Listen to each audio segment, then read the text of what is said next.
de présenter sur le régime alimentaire de la cigogne blanche. Aujourd'hui, nous allons voir un autre thème qui touche également la cigogne blanche et qui concerne les ectoparasites. Donc, nous allons voir ensemble un aperçu sur la contribution à l'identification des ectoparasites de la cigogne blanche, Ciconia ciconia, en milieu urbain à Tébessa, Tébessa qui se situe à l'extrême est de l'Algérie. Donc, les objectifs que nous avons tracés pour cette étude se résument premièrement à l'identification de la faune ectoparasitaire de la cigogne blanche dans la région étudiée. Deuxièmement, élucider son écologie à travers son abondance absolue et relative. Étudier par comparaison entre les deux stations choisies l'impact du degré de l'urbanisation des habitats sur, premièrement, la richesse de la faune parasitaire, deuxièmement, son abondance, troisièmement, la phénologie des espèces communes entre les deux stations. Alors, pour ce qui est de la présentation de la zone d'étude, donc Tébessa est située à l'extrême est de l'Algérie. Elle est cernée au nord par la wilaya de Soukaras, à l'ouest par Mbouari et Khanchla, et au sud par l'Oued. Donc c'est à l'est, au sud par l'Oued et à l'est par le territoire tunisien sur 300 km à peu près. La région est stépique et elle est à vocation agro-pastorale. Alors pour ce qui est des stations que nous avons choisies, donc ces stations ont été choisies selon le degré d'urbanisation. Donc la première est une station partiellement urbanisée, elle s'appelle Ain Zarougué, elle est située à l'ouest de la ville de Tébessa. La seconde, elle est totalement urbanisée ou sururbanisée, elle s'appelle Marja et elle est située à l'est de la ville de Tébessa. Alors, la méthodologie de travail consiste à maîtriser l'individu, c'est-à-dire le jeune de cigogne, en le plaçant dans une boîte. Nous procédons par un frottement de toutes les parties de son corps pour récupérer les ectoparasites vivants. Et nous terminons par asperger le corps d'insecticides pour obtenir le reste, c'est-à-dire les individus morts. Ensuite, donc, nous récupérons les parasites qui sont retrouvés dans un tas composé de peau morte et de quelques plumes. Et nous séparons les taxons après identification par un microscope, puis nous les conservons dans de l'alcool à 70 degrés. Alors, pour ce qui est des résultats obtenus, donc l'inventaire des ectoparasites de la cigogne blanche dressé dans la région de Tébessa suite à cette étude nous renseigne sur la présence de 9 espèces différentes qui appartiennent à 5 familles, 4 sous-ordres et 4 ordres. Les familles les plus diversifiées sont Ménoponida et Phylopterida avec 3 espèces chacune.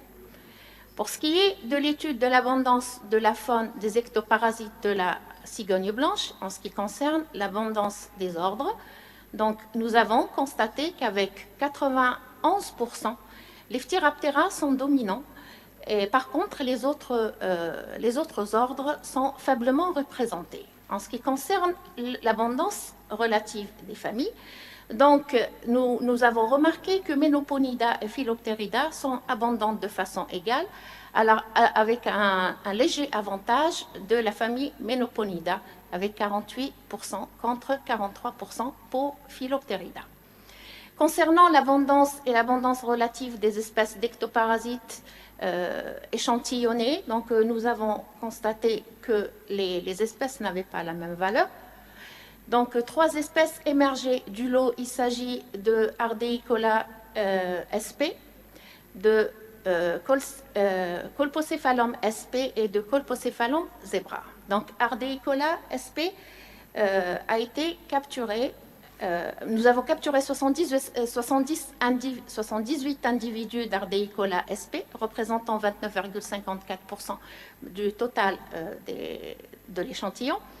En deuxième position, nous avons capturé 68 individus de Colpocephalum sp, représentant 25,75%.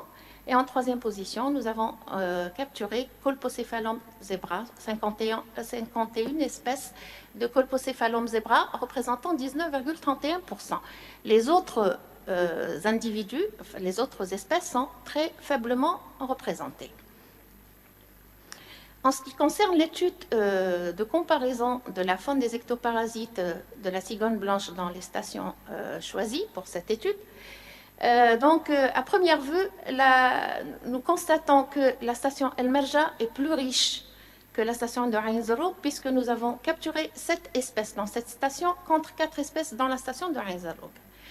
En ce qui concerne l'abondance des espèces, donc nous constatons que la station de Ain Zarouk, avec 196 individus, les espèces sont plus abondantes que les espèces qu'on a capturées dans la station d'El Merja. Pour ce qui est de la phénologie des ectoparasites de la cigogne blanche dans la station d'El Merja, nous constatons, d'après cette diapo, que la cigogne blanche dans cette station est parasitée pendant les 2 mois d'études, c'est-à-dire le mois de mai et le mois de juin. C'est-à-dire qu'il y a présence des parasites recensés dans cette station durant les 2 mois sur les jeunes de cigogne blanche, avec un maximum constaté pendant le mois de mai pour l'espèce Ciconiphyllus quadripustulatus et Ardeicola ciconia et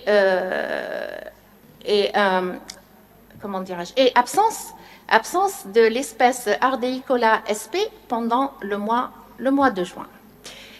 Pour ce qui est de la répartition donc temporelle de la faune des ectoparasites, donc elle connaît des fluctuations mensuelles où l'abondance maximale a été constatée chez l'espèce Ardeicola ciconia pendant le mois de mai avec 49,37%.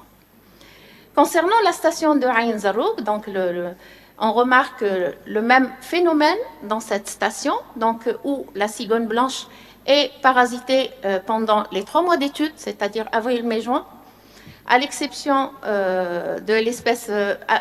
d'Apocrita espèce indéterminée, qui n'apparaît pas pendant le mois de juin. Les autres espèces apparaissent pendant les 3 mois, avec des pics d'abondance différents entre les 3. Donc, pour ce qui est de Colpocephalum zebra, la plus grande abondance constatée sur la cigogne blanche est relevée au mois de mai, alors que pour les 2 autres espèces, le maximum est constaté pendant le mois de juin.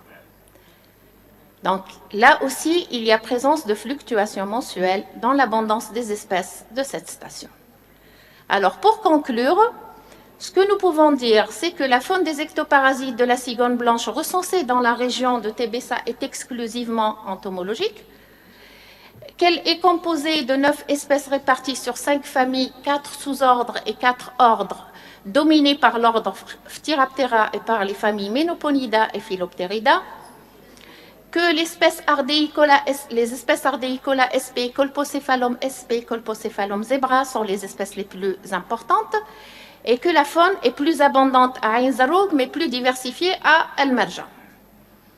Donc, les cycles phénologiques démontrent que les espèces se relaient sur cet échassier dans chacune des stations, comme Ardeicola sp qui atteint son maximum en mai et Ciconiphyllus quadripustulatus en juin à El Merja, et Colpocephalum zebra en mai. Par contre, Colpocephalum sp est la plus abondante en juin à Ain Zarouk. Enfin, le cycle phénologique des espèces communes diffère d'une station à une autre. Ardeicola sp et Apocrita espèces indéterminées sont plus abondantes sur l'échassier en mai à El Merja, alors que la première espèce est plus importante en juin et la seconde en avril à la station de Ain Zarouk, ce qui met en évidence la présence d'un effet de l'habitat sur l'évolution temporelle des espèces parasites constatées ou remarquées sur la cigogne blanche. Sur ce, je termine ma communication.